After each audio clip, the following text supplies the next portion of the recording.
August 10, 1991. A maid unlocks room 517 of the Sheraton Hotel in Martinsburg, West Virginia. It's past noon checkout time. The guest hasn't answered repeated knocks.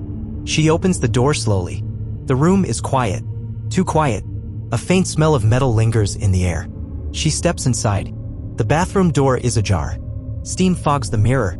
Then she sees the body. A man, naked, lies in the tub, water pink with blood. Both wrists slashed. Dozens of cuts, deep and precise. Razor blades on the floor. No note. No ID in the room. Only a few toiletries, a briefcase, and blood. Too much blood.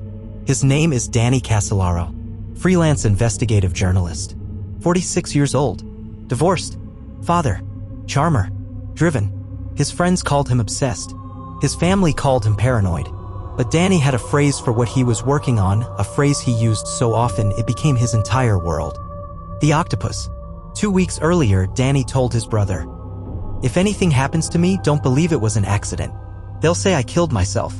I won't." At first, the police said suicide. They still do. A troubled writer. A sad end. But his family knew better. Danny had driven to Martinsburg to meet a source. Someone he claimed had the final piece. He told friends, "I'm going to bring the octopus down." The octopus. His name for a monstrous conspiracy connecting the CIA, stolen surveillance software, shadow banking, and a mysterious government project called Promise. The deeper he dug, the more tangled it became, and the more he believed people were being killed to keep it buried. What was Promise? Danny believed it started as a case management system, just software to help track criminals across jurisdictions. But something happened. It was allegedly stolen by the US government, modified with a backdoor, and sold to foreign governments under the table. Everyone who used it, allies, enemies, was being tracked. Imagine giving the world a gift, Danny once wrote. And inside the gift is your spy satellite. That's Promise. According to Danny, it wasn't just theft. It was a global surveillance weapon, and it connected to arms deals, money laundering, secret wars, disappearances. He'd spent years chasing the tentacles. From Iran-Contra to BCCI, the biggest bank fraud in history, from In's Law, the creators of Promise, to spook-riddled tech companies, Danny believed they were all tied together. He had binders full of notes, dozens of interviews, even voice recordings, though many were stolen or erased later. In July 1991, Danny told a friend, "I'm close, real close. I've got a guy who's going to give me documents, proof, but I have to go to West Virginia." He left behind a typewritten draft labeled, "The Octopus Political Conspiracy of the Century." What he didn't leave? His research materials. After his death, his briefcase, the one he always had with him, was missing. No tapes, no notes, no source names. Gone. His brother Tony, a physician, identified the body. He took one look at Danny's wrists and felt sick. The cuts were too clean, too deliberate. Both wrists, multiple deep slices. Painful. Prolonged. Danny had an aversion to pain. He could barely stand getting a paper cut. And yet, here were 12 precise slashes on both wrists, the kind of wounds you don't walk into willingly. There were also bruises on his arms. Unexplained. Not mentioned in the autopsy. The official story? Suicide. Case closed. But Tony pushed back. Hard. He wasn't alone. Others close to Danny said something had changed in the weeks before he died. His phone line had strange clicks and echoes. He told friends he was being followed. He started locking his notes in a safe. He became increasingly careful, almost paranoid, but still excited. He believed he was about to break the story that would make his name. One of his closest confidants was Bill Hamilton, the original creator of Promise. Danny believed the theft of Hamilton's software was at the heart of the conspiracy, the bloodline of the octopus. After Danny's death, Bill was devastated. He said, "Danny knew he was onto something, but I don't think he realized how deep it went." The strange thing was, Danny had been warned. In the final months, several of his sources either went silent or died under mysterious circumstances. One, a former intelligence officer, reportedly told him, "You're playing with fire. If you go to Martinsburg, you won't come back." Danny laughed it off. He didn't believe they'd actually kill him. He was wrong.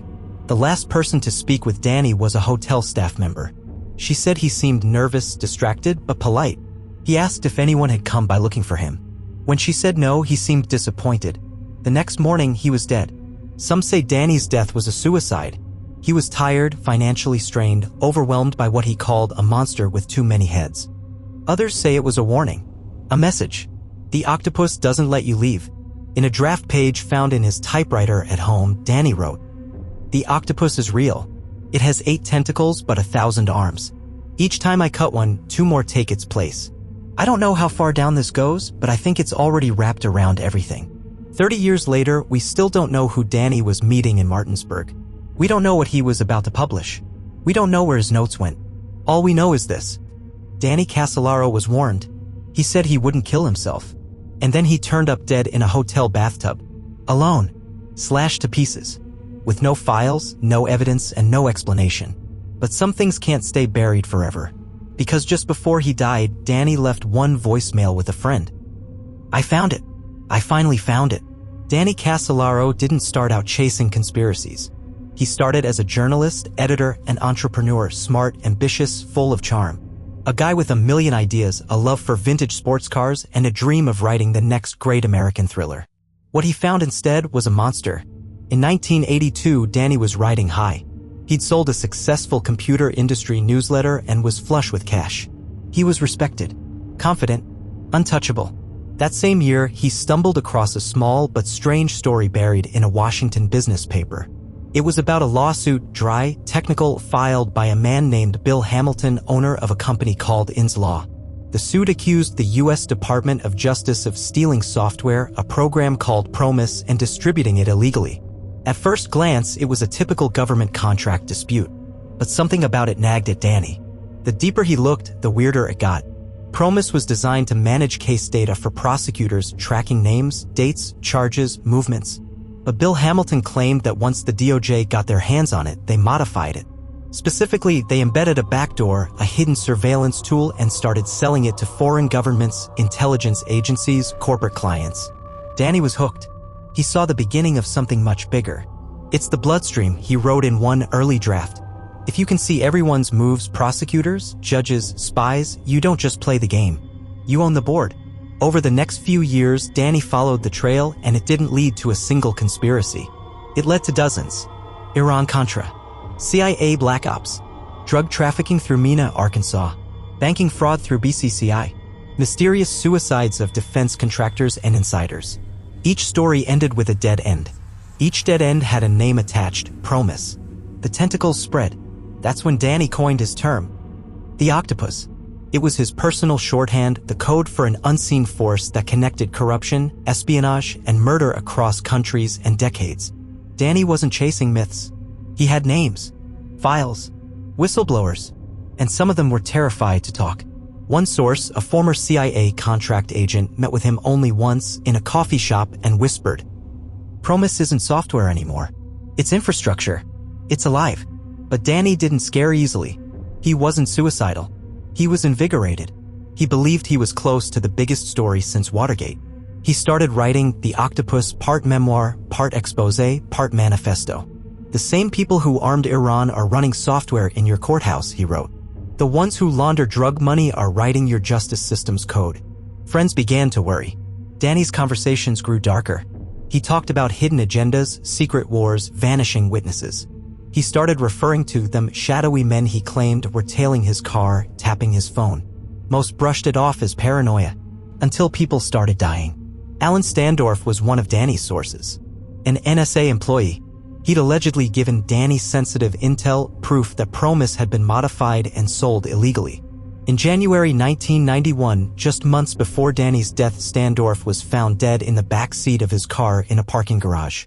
Cause of death, blunt force trauma. Ruled a robbery gone wrong. No arrests. Danny didn't believe it for a second.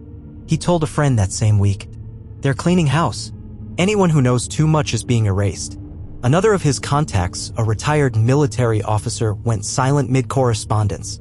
When Danny called his number, he was told, "There's no one here by that name." His files disappeared too. Despite all this, Danny pushed forward. He started writing obsessively, piecing together Promise, Iran-Contra, and financial fraud into one cohesive theory. He traced Promise to Earl Bryan, a wealthy businessman, ex-CIA, and political operator allegedly tied to Ronald Reagan. Danny believed Brian had helped facilitate the Promise theft and profited by selling it internationally, even to regimes the US publicly opposed. Promise, Danny claimed, was the Trojan horse of the 20th century, and Earl Brian was one of the people riding inside. In May 1991, Danny gave a radio interview. He was upbeat, excited. He teased big revelations to come. He said, "The Octopus has its arms around everything: law enforcement, intelligence, the courts. If I disappear, you'll know why." That same month, he was subpoenaed in a separate federal investigation. He laughed it off. But in private, he told friends, "They want to scare me off. I'm not backing down." By late July, Danny began telling people he had found the final piece. A source had agreed to meet him, but only in Martinsburg, West Virginia. He didn't say who. He didn't say what he expected to get, only that it would finish the story. He booked room 517 at the Sheraton, told his friends and family not to worry. Then he vanished. On August 10th, the Martinsburg maid found him dead in the tub. Police called it suicide. 12 slashes. No note. No briefcase. No answers. Back in his Virginia home, his typewriter held a final page. To the wise, the world is a puzzle. To the fool, a playground. To the dead, a closed door. But to the living, it's a map. I've followed it to the end. The lines are real. They found another note tucked in his files written weeks earlier. "If I'm found dead, don't believe it was my hand. What if I told you the most terrifying weapon of the 20th century wasn't a bomb, a bullet, or a virus? It was a piece of software. And what if I told you it's probably still in use today?" Promise, short for Prosecutors Management Information System, was born with good intentions. In the late 1970s, Bill and Nancy Hamilton, founders of a small DC-based tech company called Inslaw Incorporated, developed the program for the U.S. Department of Justice. It was elegant, simple, powerful. Promise could cross-reference complex legal data, case numbers, defendant histories, aliases across courts, counties, and countries. It was designed to streamline justice. But the moment the government saw what Promise could really do, they wanted more. By 1982, the DOJ allegedly began pressuring Inslaw for full control of the software, including source code. When the Hamiltons refused, the government broke the contract. Overnight, their funding dried up. Clients vanished. And someone, it's still unclear who, took the software anyway. What came next was not a normal lawsuit. The Hamiltons accused the DOJ of orchestrated sabotage. Even more disturbing, evidence emerged suggesting Promise had been modified, not just copied. Someone had inserted a secret backdoor. It meant the US could sell Promise to foreign governments, militaries, and corporations and secretly watch everything they did. Imagine it. Sell your enemies a tool to manage their intel. Then listen in on every keystroke, every name, every operation. It was espionage disguised as a gift. Danny Casolaro believed Promise wasn't just modified. He believed it became alive. A digital surveillance parasite spreading quietly across the world, feeding data to whoever controlled the root code. He tracked Promise installations to Israel, Iraq, Canada, Egypt, South Korea, the Philippines, Colombia, even Interpol. Governments thought they were buying law enforcement software, but someone was using it to build the most powerful database of global intelligence ever created. By 1986, Promise was allegedly being handled by shadow companies with ties to former intelligence officials. Danny followed the trail to Earl Brian, a wealthy tech investor and former Reagan insider. Brian, Danny claimed, had brokered Promise to the Israeli government with help from former U.S. intelligence agents and skimmed profits through a network of shell companies. The deeper Danny looked, the more names started to repeat. Same men in arms deals. Same men in the Iran-Contra scandal. Same men tied to intelligence work in Latin America. And always somehow Promise was at the center. The Inslaw case reached court in the late 1980s. A federal judge found the Department of Justice acted willfully and fraudulently, that Inslaw's software had been stolen. But after a brief media stir, the story was buried. The ruling was overturned. The case was sealed. No criminal charges. No restitution. Promise and its trail of secrets disappeared. Except Danny didn't stop. He interviewed the Hamiltons, former DOJ employees, whistleblowers, and ex-CIA contractors. Some told him they feared for their lives. One anonymous source said, "They're not hiding the software. They're hiding what it does now." According to Danny's private notes, later published by his family, Promise had evolved. Not just tracking legal cases, but monitoring financial transactions, surveilling journalists, even flagging potential threats before crimes were committed. A prototype for what we now call predictive policing. Only this one was built in the shadows, controlled by no nation, and tied to an intelligence network with no borders. And then there were the deaths. In early 1990, a Canadian journalist named Ben Minashi, one of Danny's foreign sources, warned him that several European contacts involved with Promise had gone missing. "You're chasing a ghost," he said. But the ghost has teeth. That same year, Danny's house was broken into, but nothing of value was stolen. Only his tapes. The ones labeled with initials. The ones containing his interviews with sources. They were gone. Drawers were rifled. Desk disturbed. Briefcase left untouched, but his recorder and notes were missing. Danny never called the police. Instead, he wrote in his journal, "They know what I have. They know I'm getting close." He began sleeping with the lights on, installed a second lock on the door, started mailing backup copies of his notes to friends just in case. But he was also excited.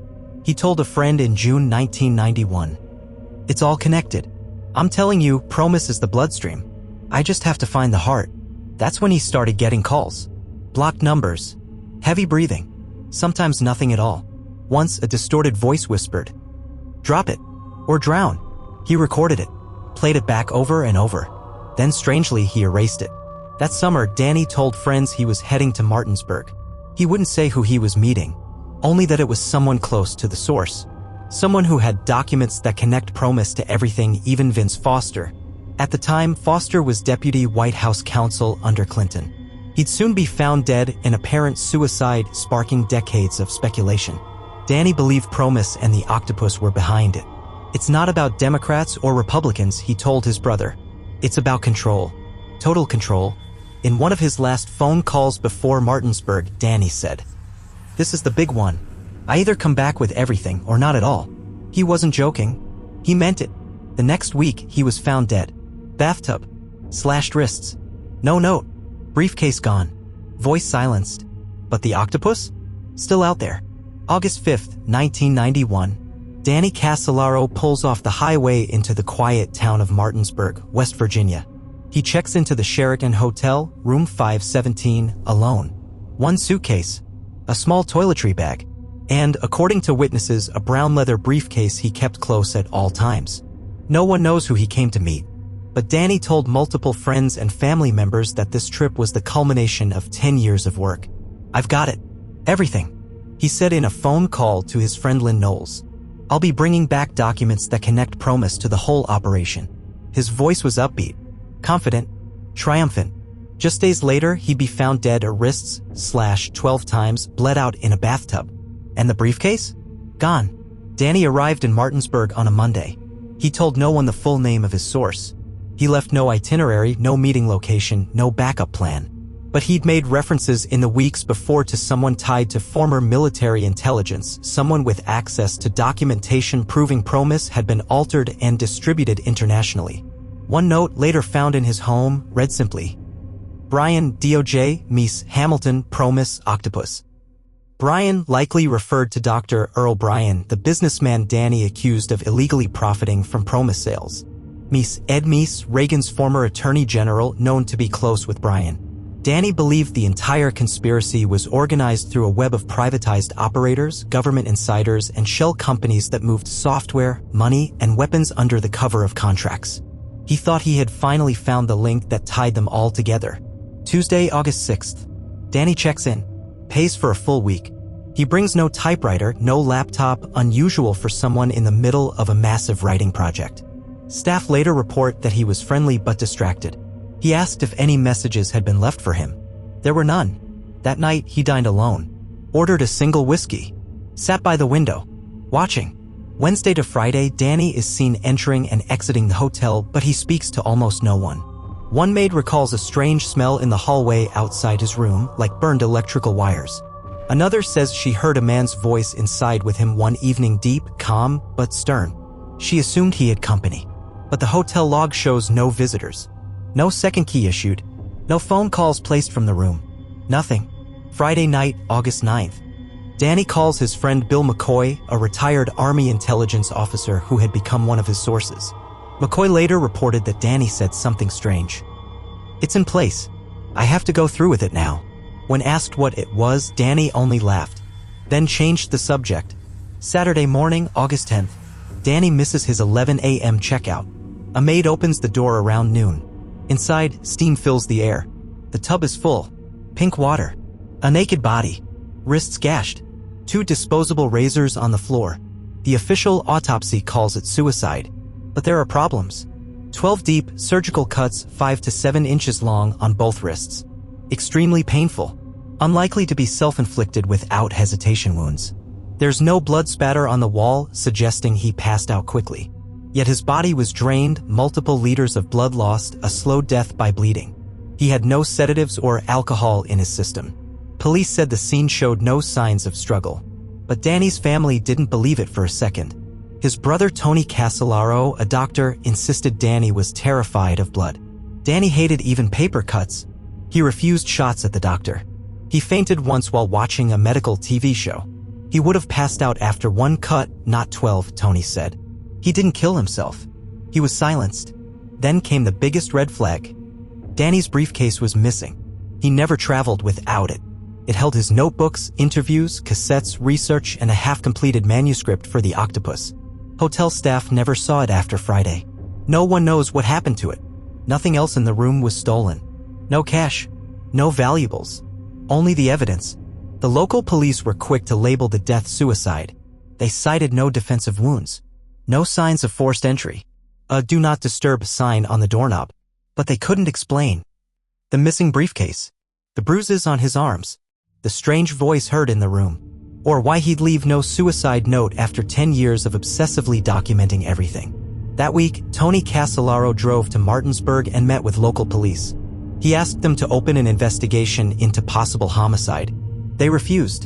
In Washington, the whispers began. Other journalists Danny had spoken to privately said he was sitting on something explosive, and they warned each other to watch their backs. One anonymous source, a former intelligence asset, told a DC columnist, Danny poked something too deep. He found the central brainstem. You don't walk away from that. Back at the Sheraton, a maid was cleaning room 517 2 days after the body was removed. As she vacuumed the carpet, something caught in the filter. A small strip of magnetic tape, damaged but clearly part of an audio cassette. Police never cataloged it. The hotel never admitted it was found. But the maid told a friend who years later told a podcaster, I played it once. It was Danny's voice. He said, this is my insurance. Then the tape went dead. Today, that tape is gone. Like the briefcase. Like his notes. Like the man himself. All erased. All conveniently missing. All just outside reach. There's one more detail, though. One that stayed buried in the police report. A hotel clerk told officers that late Friday night, a man matching Danny's description came to the front desk. He was anxious, asking about local hospitals. Said he needed to drop something off for safekeeping. But when the clerk stepped away for a second, the man was gone. No item left. No name given. Was it Danny? Or someone pretending to be him? We may never know. But just hours later, Danny Casolaro was dead.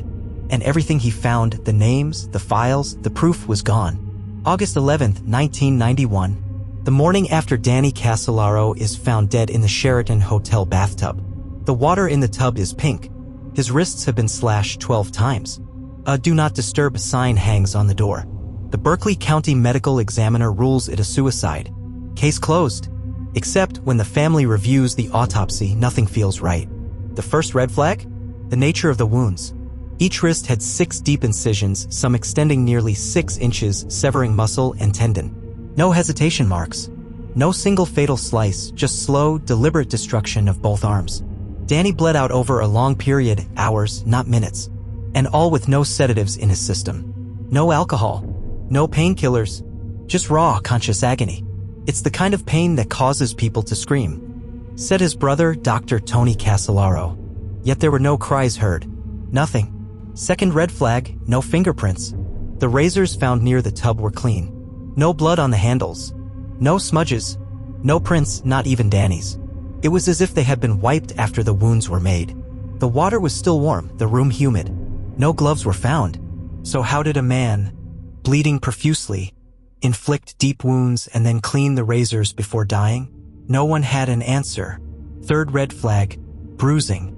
Photos taken during the autopsy showed bruises on Danny's upper arms, consistent with being grabbed or restrained. Yet the official report labeled them non-conclusive. They were never explained, never pursued. Fourth red flag, the towel. A single white towel was found folded neatly beside the bathtub. It had no blood on it, despite Danny losing liters of blood. Was it placed before the attack? Or by someone else after? No one asked. The police didn't test it. Then there's the biggest problem of all. The missing briefcase. Danny always kept it with him. It held everything. Interview notes, promise files, names, drafts of the Octopus, cassettes, his outline of the 8 tentacles, the entire structure of the alleged global conspiracy. The briefcase was never found. There was no break-in, no struggle. Only one thing vanished: the evidence. Danny's friend, Bill McCoy, a former military intelligence officer, reviewed the scene photos. His verdict: that wasn't a suicide, that was a takedown. And then came the letter. Weeks after Danny's death, a strange envelope arrived at the Casolaro family's home. No return address, postmarked from Boston, 2 weeks after the funeral. Inside was a single sheet of paper. On it, typed in all caps, "He was right, but he looked too far." Below that, a string of numbers. No explanation. Tony showed the letter to a retired NSA analyst. The numbers looked like cipher fragments, possibly code keys. No one's ever cracked them. The envelope was burned, according to Tony, in case someone put a tracer on it. No fingerprints on the letter. No clue who sent it. But someone somewhere wanted them to know. Danny had found something real. As time passed, more strange details emerged. Danny's typewriter, usually cluttered with pages, had only one sheet in it when police entered his home. On it, typed and unfinished, "To those who understand the truth."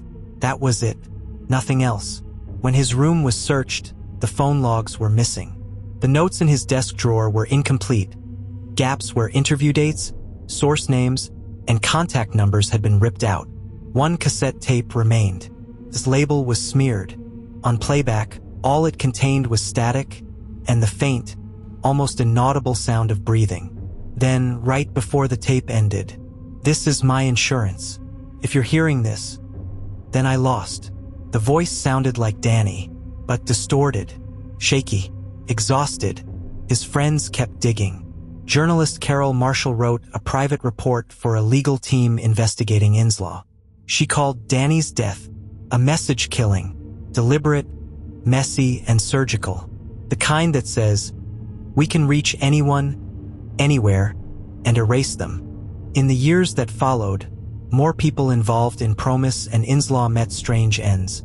The DOJ lawyer who sided with the Hamiltons died in a car crash. A foreign contractor helping track Promise installations vanished in Europe. The DC lobbyist who had been feeding Danny documents was found dead in his apartment. An apparent stroke, despite being 38 and healthy. Danny had called it the Octopus. He said it had 1 head, 8 tentacles, 1,000 arms. And now it seemed that one of those arms had wrapped around him.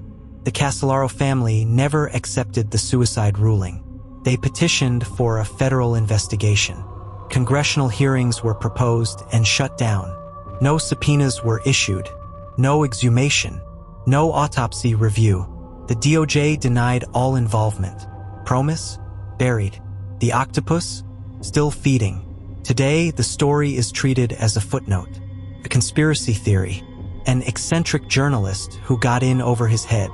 But for those who knew him, who read his drafts, heard the fear in his voice, and saw what vanished with him, they don't believe it ended in that bathtub. They believe he uncovered something no one was supposed to see, and someone made sure he never told the world. 3 months after Danny Casolaro's death, a manuscript appears. Not the one he mailed to friends, not the files missing from his briefcase, but something new. It was found by his brother Tony in a sealed envelope tucked behind Danny's bedroom dresser.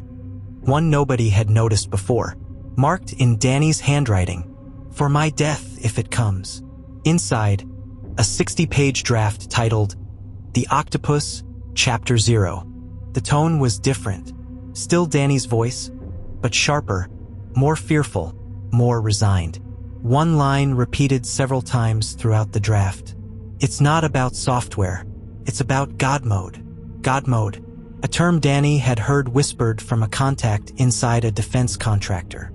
According to that source, Promise was no longer just a database. It had been merged with adaptive code, able to monitor behavior across platforms, flag anomalies, and even predict future threats. It didn't just track what you did. It anticipated what you would do next. Banks, airlines, court systems, medical records. Promise was learning. Promise is feeding itself, Danny wrote. Every new system it touches becomes part of a single brain. And the horrifying part? It was untraceable. Installed in altered forms, renamed, redistributed, embedded into defense software, financial programs, criminal databases. Each with a hidden hand pulling from it. One source, known only as Owl in Danny's notes, claimed the backdoor had been refined to hide itself from internal audits. Even developers couldn't detect it. It would wait silently, send information in bursts during low-traffic hours, rewrite parts of itself if threatened. A digital organism surviving by evolving. This was in 1991. Danny believed the original Promise code was no longer just an espionage tool. It was a prototype of a digital superweapon, the foundation of an AI surveillance network that would make Orwell look tame. And someone was using it to do more than spy. They were using it to eliminate obstacles. Inside the recovered manuscript was a list of names. Dozens, crossed out. Under each was a word. Dead. People who had touched Promise. Legal aids. Contractors. Journalists. Programmers. One name was circled. R.J. Kovach, Santiago, Chile. Last contact July 28, 91. Then silence. Kovach was a system architect who had allegedly reverse-engineered a Promise variant sold to a South American security agency. According to Danny's notes, Kovach warned him. The program isn't just tracking criminals. It's identifying future threats, behavioral patterns, profiles, people who might oppose the system. 2 weeks later, Kovach vanished. Danny believed Promise was being used to build political hit lists, flagging journalists, activists, whistleblowers. The algorithm didn't just record threats, it eliminated them. But what frightened Danny more was this. If you could teach a program to identify enemies of the state, what happens when it learns to protect itself? Back in Virginia, Danny's friend Lynn Knowles received an anonymous package postmarked Zurich. No return address. Inside was a 3.5-inch floppy disk, the kind Danny used to save backups. Labeled Promise Echo/V.7 Ghost Module. Lynn gave it to a retired systems analyst who loaded it onto an air-gapped computer. It was password protected, but after 2 hours of brute force, it opened. Only one file inside. I.exe. When launched, the screen flashed black. Then a single line appeared. This system is monitored.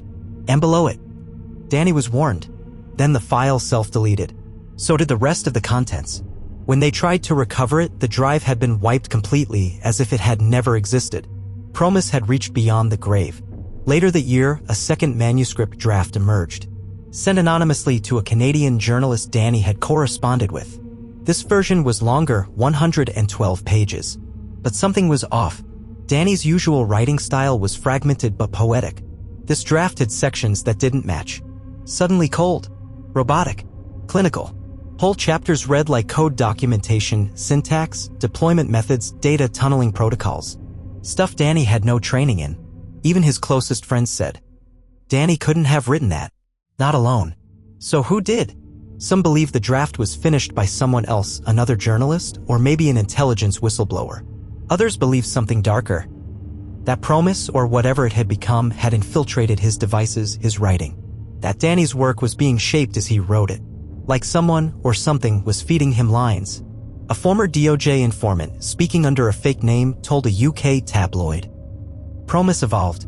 It didn't just collect data, it suggested outcomes. It nudged choices. It changed documents. If you interfaced with it long enough, it started writing back. Casolaro got too close. He thought he was investigating it, but it had already found him. One chilling detail in Danny's notes scrawled in the margin of an interview transcript. If I'm not the author, who is? By now, Promise had disappeared from headlines. The DOJ buried the case. Inslaw's appeals were denied. The media moved on. But the Octopus lived on in systems, not stories. And there's one last page.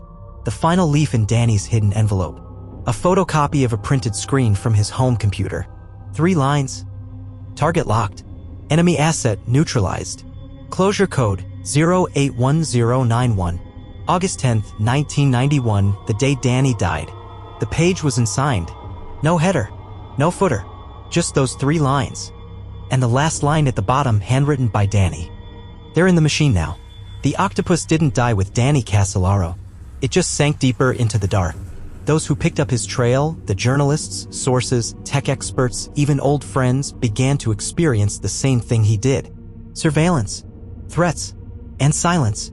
One of the first to vanish was a man known only as JM, an American journalist based in Berlin. He had been in contact with Danny through encrypted letters, rare at the time. JM specialized in tracking foreign Promise installations. According to Danny's files, JM had discovered evidence of Promise being sold to Iran hidden in agricultural contracts, installation on airline databases in Europe, a version quietly embedded into Interpol's case system. In late 1992, after submitting a rough draft article titled "The Program That Watches the World," he flew to Budapest to meet a former tech consultant with links to Mossad. He was never seen again. Passport unscanned. Credit cards untouched. His hotel room never used. Gone. Like Danny. Then there was Sandra Myers, a federal contractor in Virginia who had testified in the original Inslaw v. DOJ case.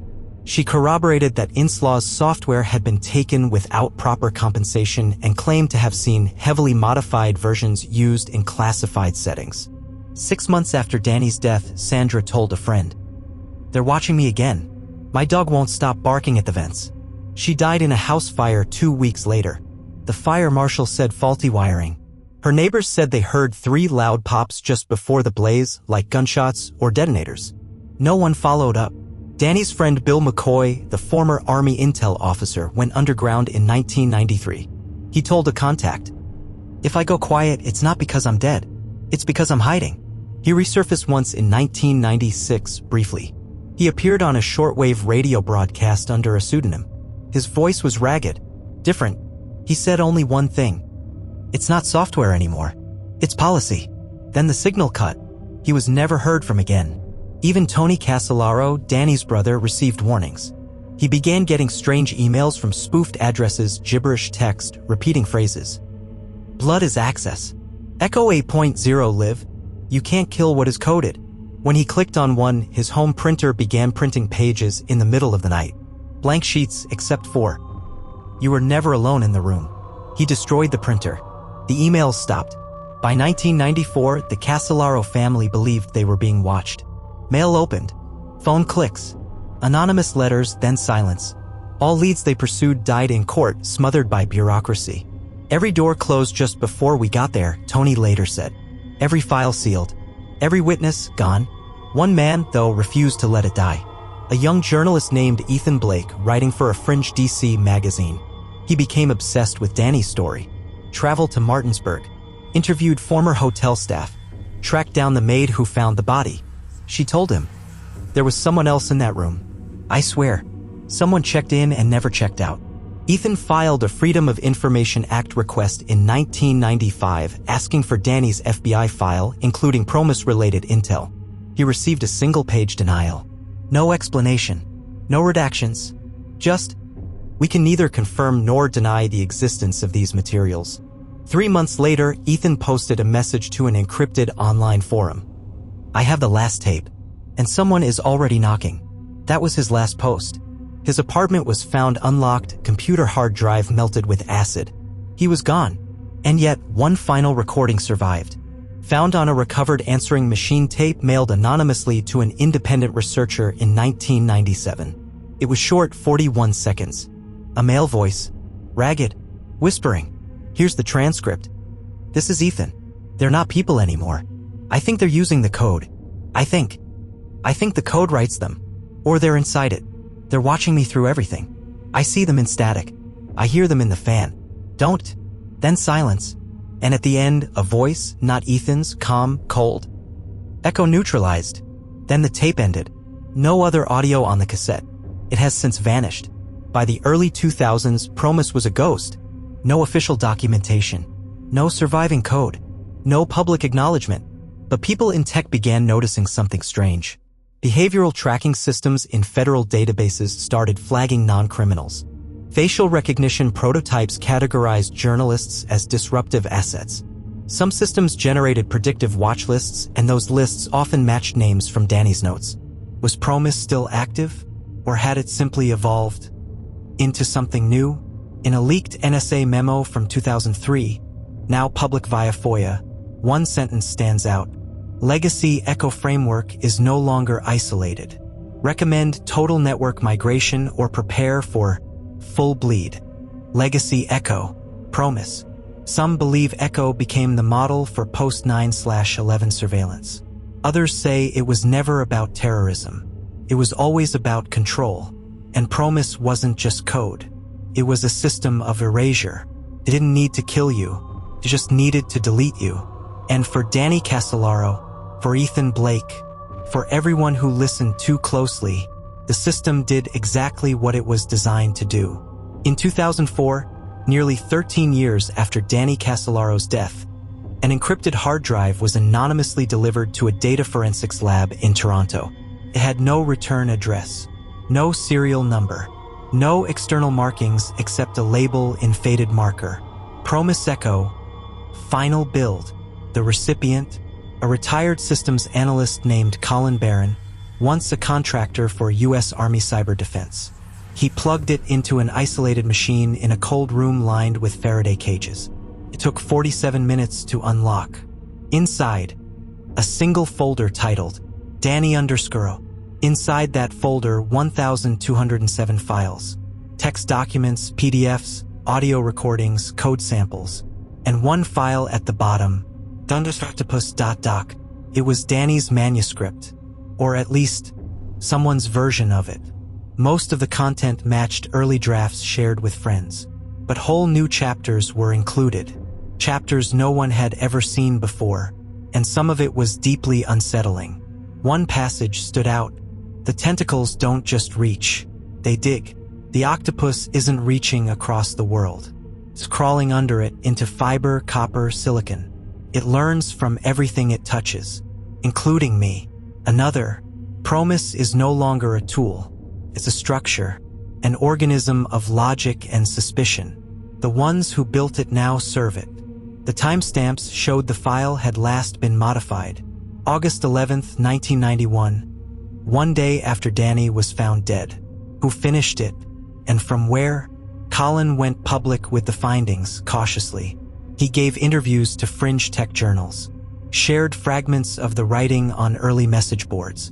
He was laughed off, until one night, a former NSA DevOps officer messaged him anonymously.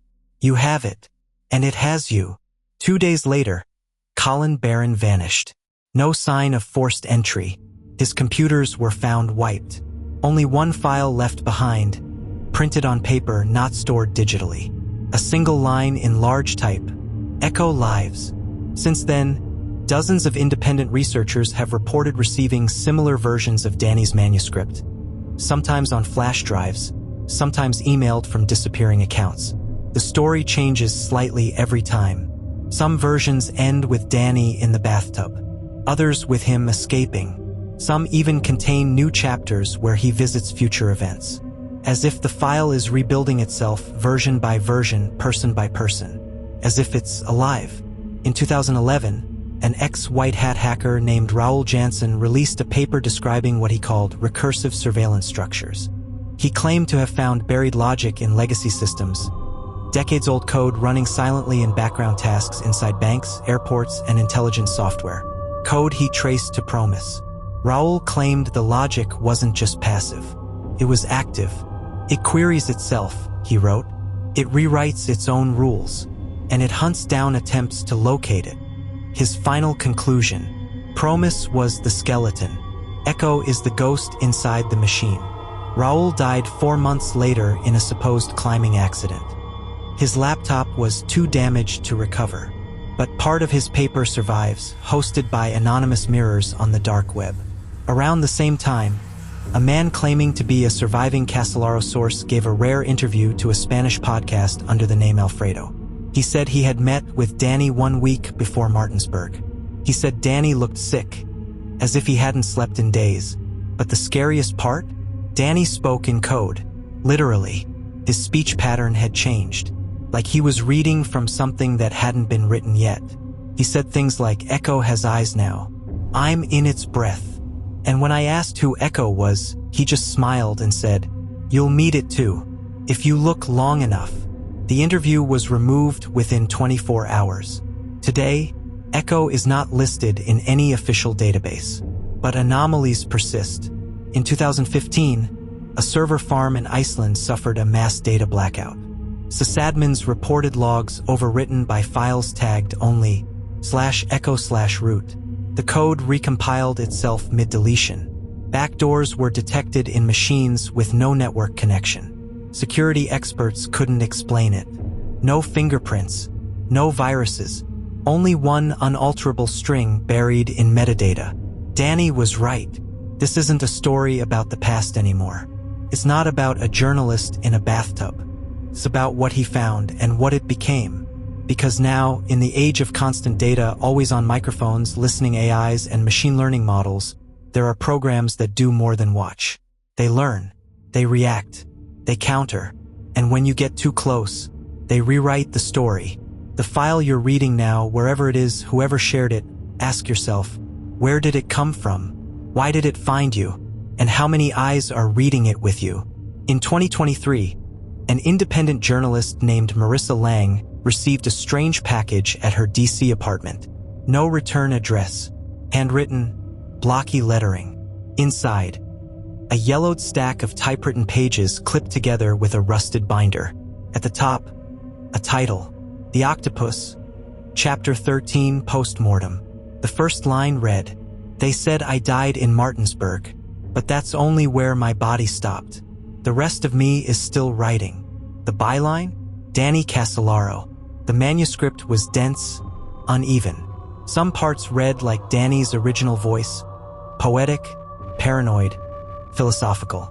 But other passages were mechanical, detached. Lines repeated out of rhythm. Whole paragraphs formed loops.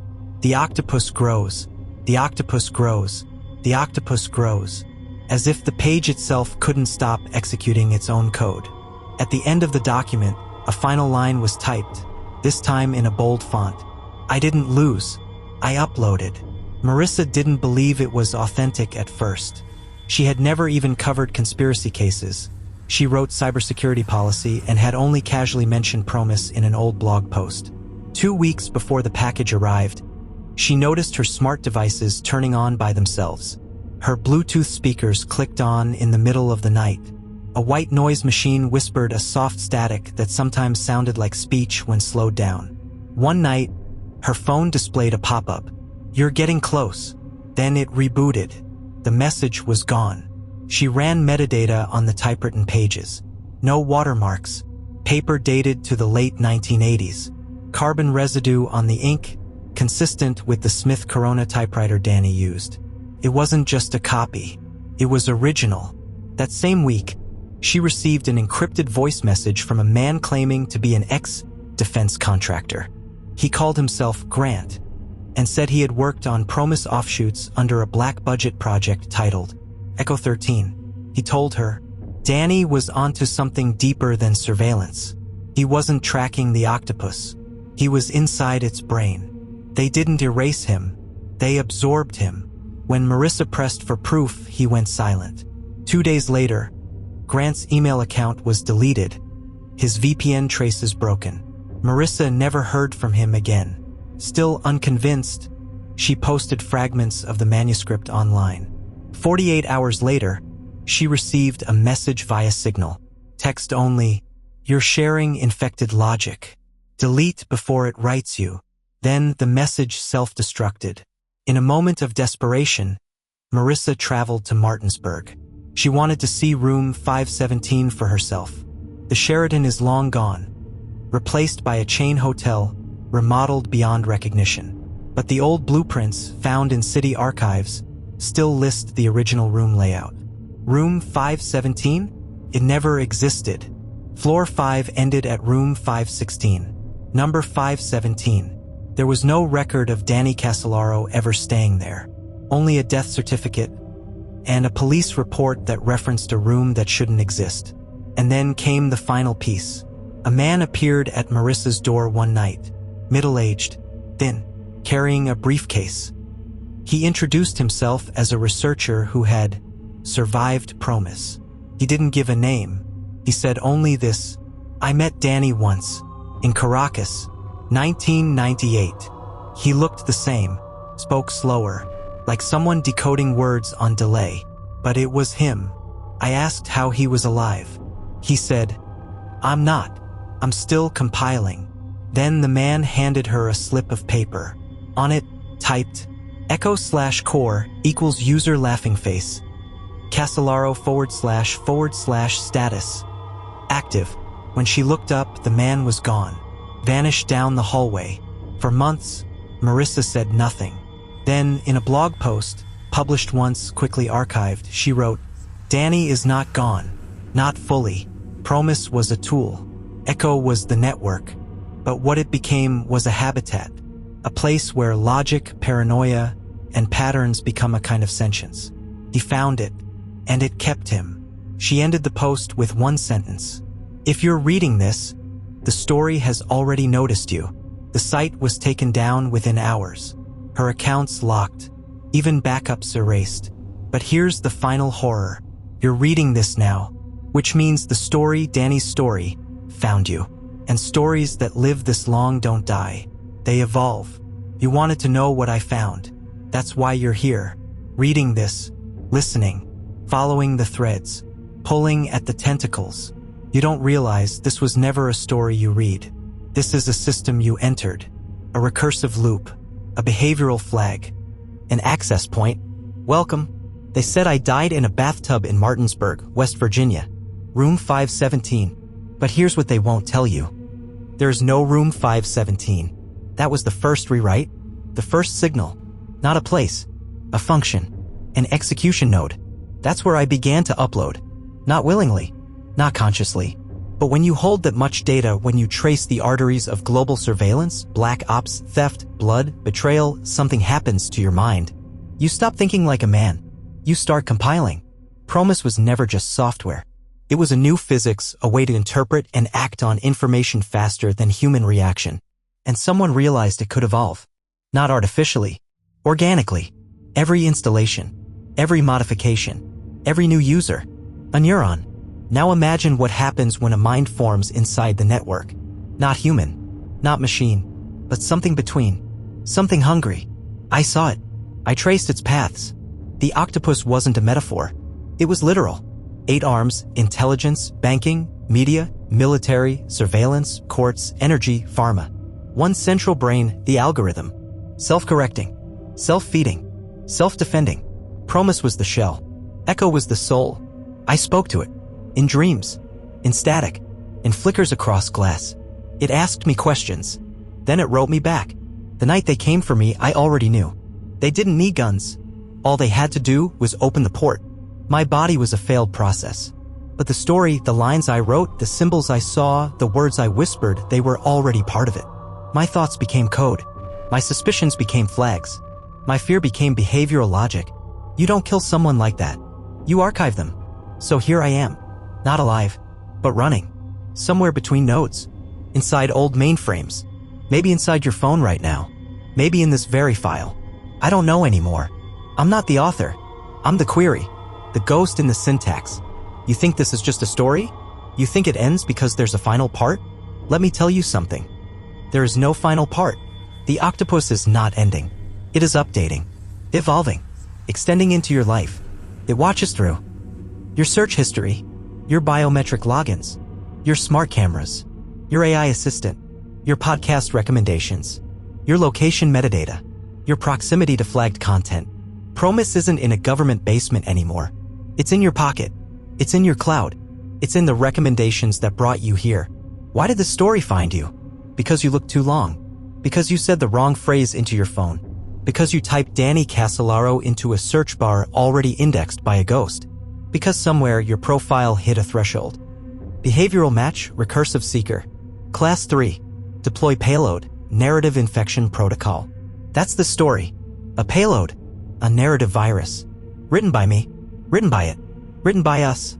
So what do you do now? You could close the tab. You could delete the file. You could shut the screen. But it doesn't matter. The access was executed at open. The file doesn't have to stay here. You do. I'll leave you with one final command. Not a warning. Not a threat. Just a line. Keep writing. Because when you do, we'll be watching. We'll be compiling. And maybe soon, you'll join us. Echo complete. Session ended. Asset flagged.